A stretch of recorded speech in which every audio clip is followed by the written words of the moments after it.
به نام خدای بخشنده مهربان. قصه طفل خردسال و پدرش.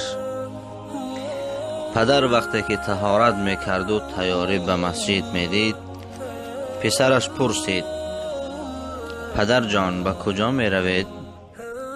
پدر گمان کرد اگر مسجد گویم از پسم می رود، به همین خاطر گفت به خانه خدا می روم پسرم.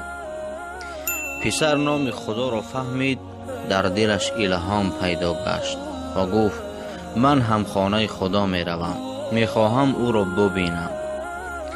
پدر چندان که بهانه کرد، کودک تیار شد.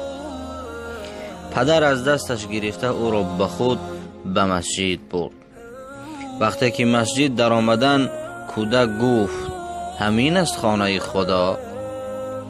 پدر گفت: بله پسرم.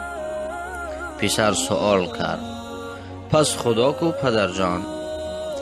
پدر گفت: ما خدا را نمی بینیم، بلکه او ما را می بیند. کودک بی‌طاقتی کرده گفت: ای پدر، بیا به پیش خدا رویم. پدر گفت: حال نماز را خوانیم پسرم، پس آن می رویم. مؤذن قامت را گفت. پدر پسرش را به پیشش گذاشت. امام الله اکبر گفت.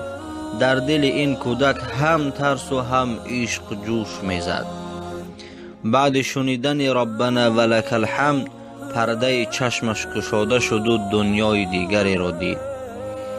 بعد سبحان ربی الاعلی، کودک بی‌طاقت شد.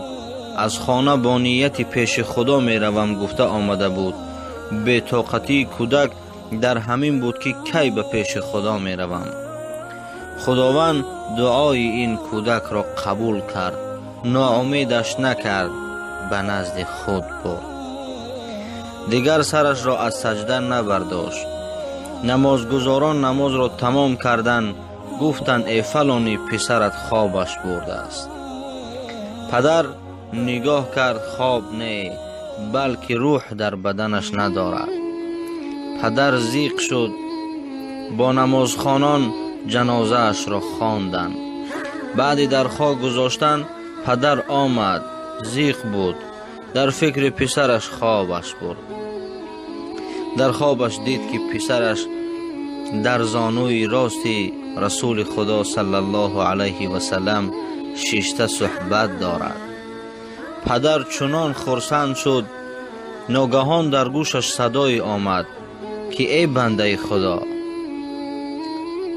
که برای جگر بندت محزون گشته ای، بنجای پسرت را در قیامت. این شفاعتگر و فخر تو خواهد شد. برای تو مبارک باد که این فرزند از لقمه حلال به دنیا آمده است. او انتظار پدر و مادر می کشد در جنت.